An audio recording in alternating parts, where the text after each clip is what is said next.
उसने खून से अपने हाथ धोया और कहा वजू कर रहा हूँ। याद रहे मंसूर का ये वचन, प्रेम का जो असल वजू है वो खून से की जाती है, पानी से नहीं की जाती है।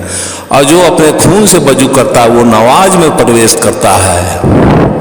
लोग बहुत हैरान हुए, पागल है, उसके पैर काट दिए गए, उसके फिर हाथ काट दिए गए, फिर उसकी आंखें फोड़ भी दी गई और 1,00,000 लोग इकट्ठे हैं और पत्थर मार रहे हैं और उसका एक एक अंग काटा जा रहा है। जब उसकी आंखें फोड़ दी गई तो वो चिल्लाया, हे परमात्मा स्मरण रखना, मंसूर जीत गया।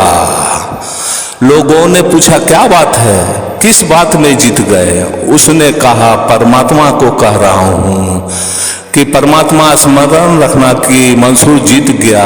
मैं डरता था कि शायद इतनी शत्रुता में प्रेम कायम ना रह सकेगा।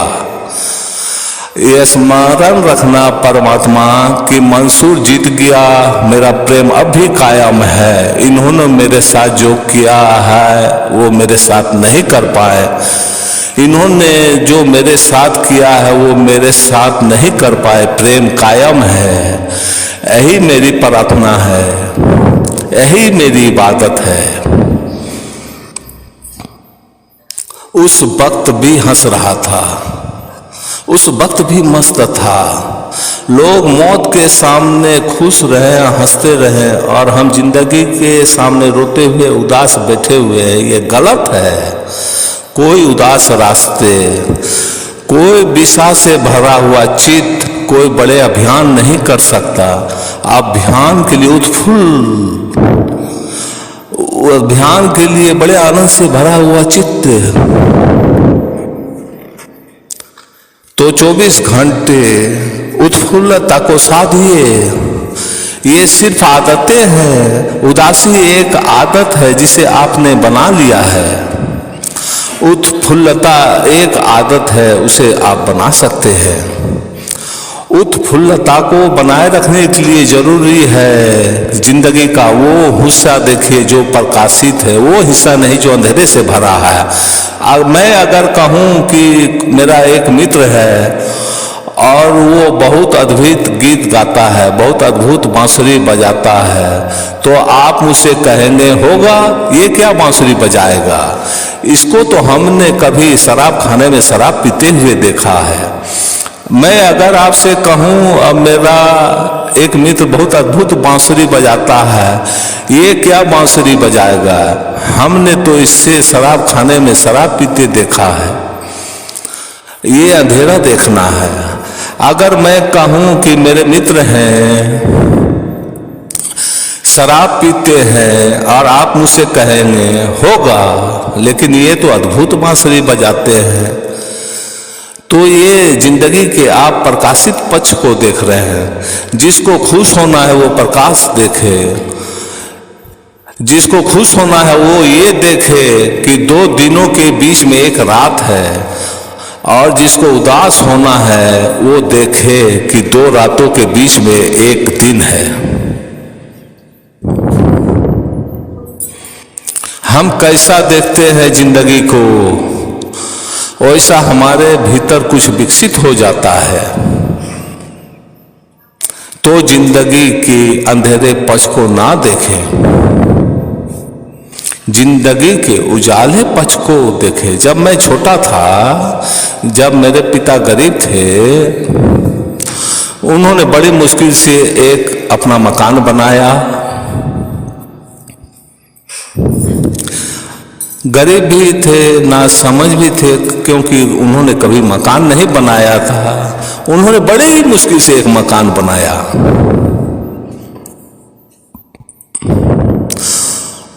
वो मकान ना समझी से बना होगा, वो बना और उस मकान में हम पहुंचे नहीं और पहले ही बरसात में गिर गया। हम छोटे थे और बहुत दुखी हुए। वो गांव से बाहर थे, हम लोगों ने उन्हें खबर की कि मकान तो गिर गई, और बड़ी आशाएं थी कि उसमें जाएंगे, ये भी आशा धूमिल हो गई। वो आए और उन्होंने गांव में प्रसाद बांटा। उन्होंने कहा कि परमात्मा का धन्यवाद। उन्होंने कहा कि 8 दिन बाद यदि मकान गिरता तो मेरा एक भी बच्चा नहीं बचता, क्योंकि 8 दिन बाद हम उस मकान में जाने वाले थे। और उसके बाद जिंदगी भर इस बात से खुश रहे कि मकान 8 दिन पहले गिर गया। 8 दिन बाद गिरता तो बहुत मुश्किल पड़ जाती। यूं भी जिंदगी देखी जा सकती है, और जो ऐसे देखता है उसके जीवन में बड़ी प्रसन्नता का उद्भव होता है। आप जिंदगी को आप कैसा देखते हैं ये आप पर निर्भर है। जिंदगी में कुछ भी नहीं है।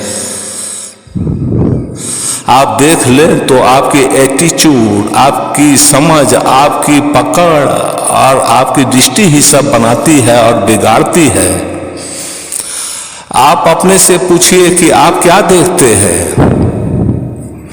क्या आपने एक भी ऐसा बुरे से बुरा आदमी देखा है जिसमें ऐसा कुछ ना हो कि जो साधुओं में मुश्किल होता है?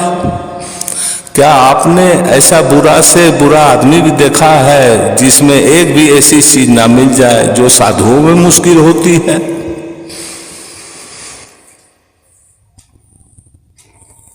और अगर आप देख सकते हैं तो उसे देखें। उस आदमी का असली हिस्सा है।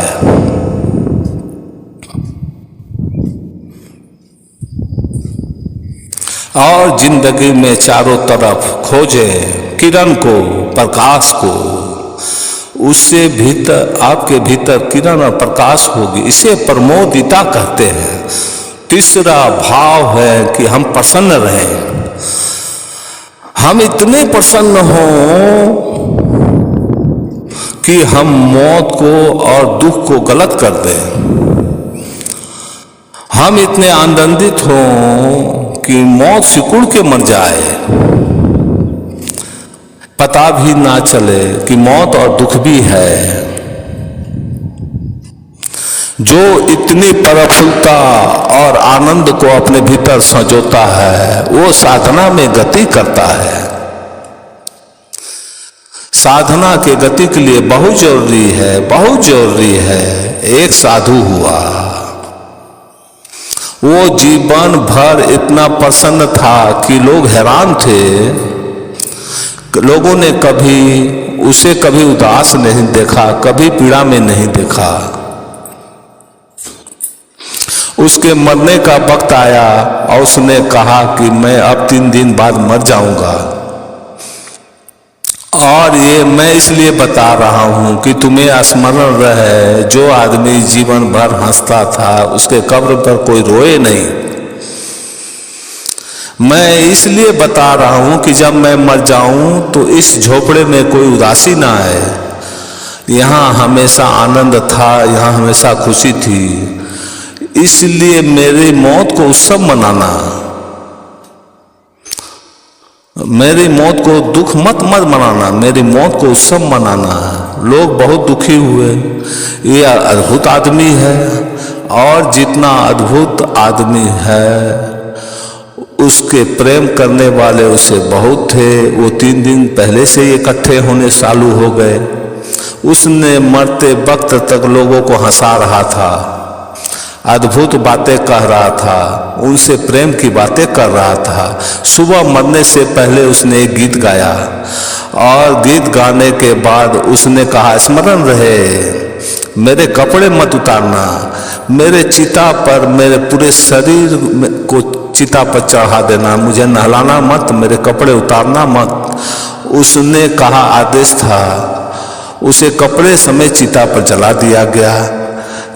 जब कपड़े समेत चिता पर रखा गया तो लोग उदास थे, लेकिन अचानक लोग हैरान हो गए, क्योंकि उसने अपने कपड़े के अंदर फुलझड़ी फटाके छिपा कर रखे थे, जो आग लगने से छूटने चालू हो गए, और चिता उत्सव बन गई और लोग हंसने लगे। लोगों ने वहाँ खड़े लोगों ने कहा कि जिसने जिंदगी भर हंसाया वो मरते समय भी हंसा के जा रहा है। जिंदगी को हंसना बनाना है। जिंदगी को भी एक खुशी और मौत को भी एक खुशी। जो आदमी ऐसा करने में सफल होता है उसे बड़ी धन्यता मिलती है, उसे बड़ी कृतज्ञता उपलब्ध होती है। और उस भूमिका में जब कोई साधना में प्रवेश करता है तो वृत्ति ऐसी होती है जिसकी हम कल्पना भी नहीं कर सकते। वह तीर की तरह विकास होता है। बोझिल मन से जो जाता है, समझो उसके तीर में पत्थर बांध दिए, बोझिल मन से जो जाता है उसे उसके तीर में पत्थर बांध दिए, तीर कहाँ जाएगा? जितनी तीव्र गति चाहिए उतना हल्का और भारहीन मन चाहिए। जितने तीर को दूर पहुंचाना हो उतनी तीर में वजन कम चाहिए। और जिसे जितने ऊंचे पहाड़ चढ़ने हों उसे उतनी बोझ नीचे छोड़ देनी पड़ती है। और सबसे बड़ी बोझ दुख का है, विषाद का है, उदासी का, इससे बड़ा बोझ नहीं है। आप देखते हैं कि लोग कैसे उदास हैं, लगता है उनके सिर पर भारी बोझ रखा हुआ है। इस बोझ को नीचे फेंक दें और उत्फुल्लता के एक हुंकार करें और सीधा चढ़ें। और ये पता नहीं है पूरे जीवन को, जीवन कैसा भी हो उसमें खुशी और जिंदगी गीत बनाई जा सकती है। जिंदगी एक संगीत हो सकती है। इस तीसरी प्रवृत्तिता को स्मरण रखें। और चौथा मैंने कहा कृतज्ञता। कृतज्ञता बहुत ही महान है, बहुत ही तीव्र बात है। हमारे सदी में कुछ खो गया है तो कृतज्ञता खो गई है, एटीट्यूड खो गया है। आपको पता है आप जो सांस ले रहे हैं वो आप नहीं ले रहे हैं, क्योंकि सांस जिस क्षण नहीं आएगी आप उसे नहीं ले सकेंगे। आपको पता है आप पैदा हुए हैं, आप पैदा नहीं हुए हैं।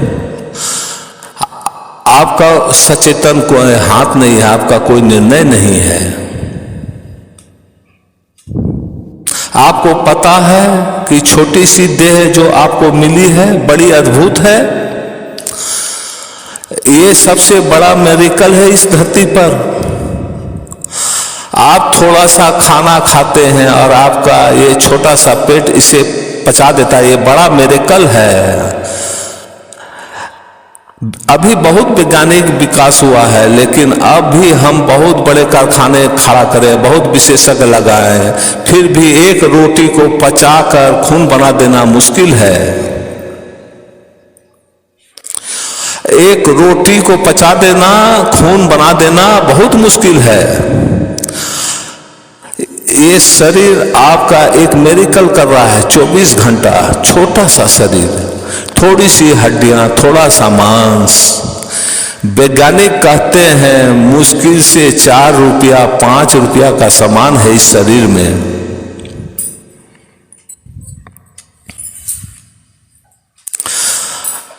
इसमें कोई ज्यादा मूल्य की चीजें नहीं है। इतना बड़ा चमत्कार और 24 घंटा का उसके प्रति कृतज्ञता नहीं। क्या आपने अपने शरीर को कभी प्रेम किया है? कभी अपने हाथों को चूमा है? कभी अपने आंखों को प्रेम किया है? कभी ख्याल किया है क्या अद्भुत तुम्हारे अंदर घटित हो रहा है? शायद ही यहां पर कोई ही अपने आंखों को प्रेम किया हो, अपने हाथों को चूमा हो, जिसने कृतज्ञता अनुभव की हो। और हमारे अंदर अद्भुत घटना घट रही है और हम इसमें भागीदार भी नहीं हैं।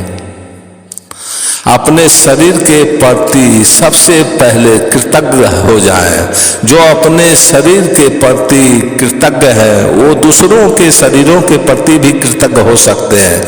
सबसे पहले अपने शरीर के प्रति प्रेम से भर जाएं। जो अपने शरीर के प्रति प्रेम से भरा हुआ है वह दूसरों के प्रति भी प्रेम से भर जाता है।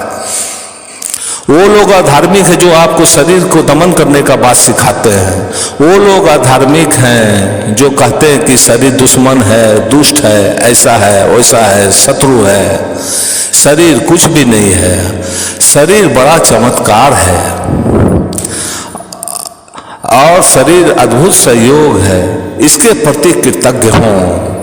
इस शरीर में क्या है? जो इस शरीर में है इन पंच महाभूतों से मिला है।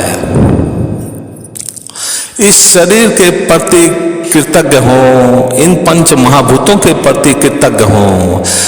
एक दिन सूरज बंद हो जाएगा तो आप कहाँ होंगे? वैज्ञानिक कहते हैं 4000 वर्षों में सूरज बुझ जाएगा। वह काफी रोशनी दे चुका है, वह खाली होता जाएगा और एक दिन आएगा वो बुझ जाएगा। हम रोज इसी ख्याल में हैं कि रोज सूरज उगेगा, लेकिन एक दिन वक्त आएगा कि शाम एक रात सोएंगे कि अगले दिन सुबह सूरज नहीं उगेगा। तो क्या होगा? सूरज ही नहीं बुझेगा बल्कि सारा प्राण बुझ जाएगा, क्योंकि प्राण उससे ही उपलब्ध है। जबकि सारी उष्मा, सारी उत्ताप उससे उपलब्ध है। समुद्र के किनारे बैठते हैं, कभी ख्याल किया आपके शरीर में 70% समुद्र है, पानी है और मनुष्य का जन्म इस जमीन में हुआ और पहला जो जन्म हुआ वो समुद्र में हुआ था, कीटाणु के रूप में। आप ये जान के हैरान होंगे कि आपके शरीर में नमक और पानी का वही अनुपात है जो समुद्र में है अभी भी। उस अनुपात से जब शरीर इधर उधर हो जाएगा तो आप बीमार हो जाएंगे। कभी आपने समुद्र के पास बैठ के नाम भोग किया है कि मेरे शरीर के भी अंदर एक समुद्र है?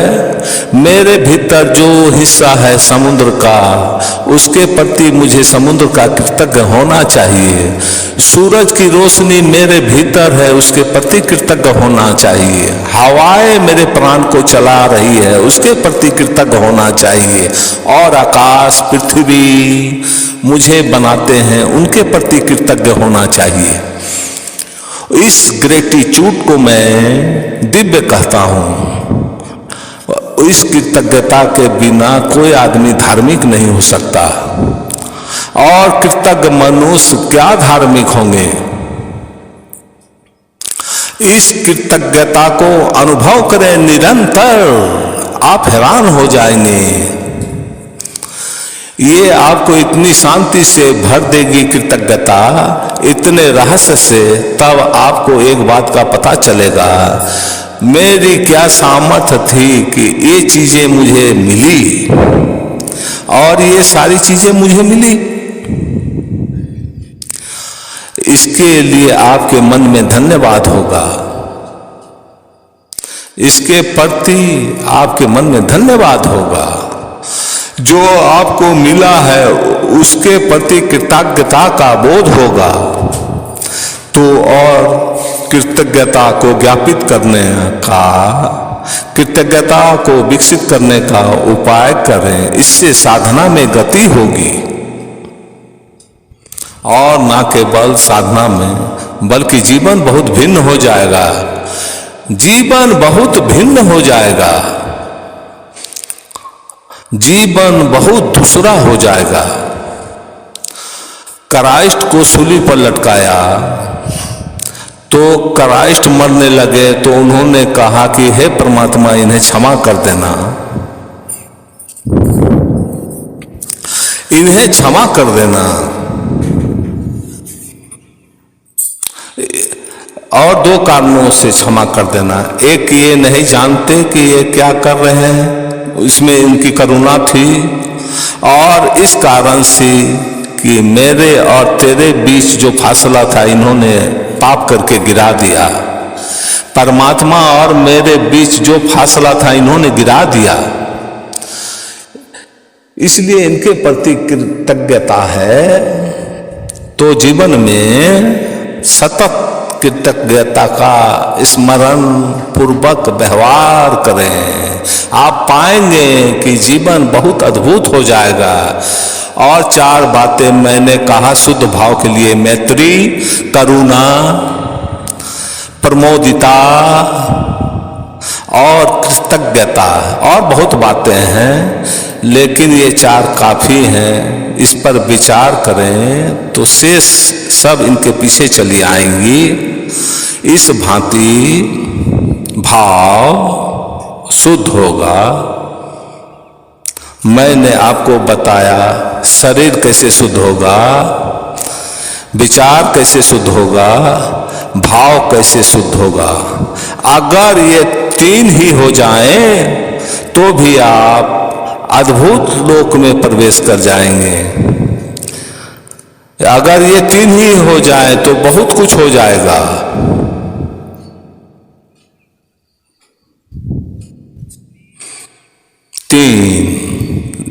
केंद्रीय तत्व हैं, हम उनकी आगे बात करेंगे। उन 3 तत्वों में हम शरीर शून्यता, विचार शून्यता और भाव शून्यता का विचार करेंगे। हमने अभी तक शुद्धि का विचार किया है, अब शून्यता का विचार करेंगे। जब शुद्धि और शून्यता का मिलन होगा तो समाधि उत्पन्न होगा। इन सभी बातों से कुछ बातें रह गई है जो मैं अपने आगे के चैनल को जरूर दूंगा, आपके सामने आएगा। आप मुझे सब्सक्राइब कर लें ताकि आपको मेरा नोटिफिकेशन मिलता रहे। इसके लिए बहुत बहुत धन्यवाद। नमस्कार।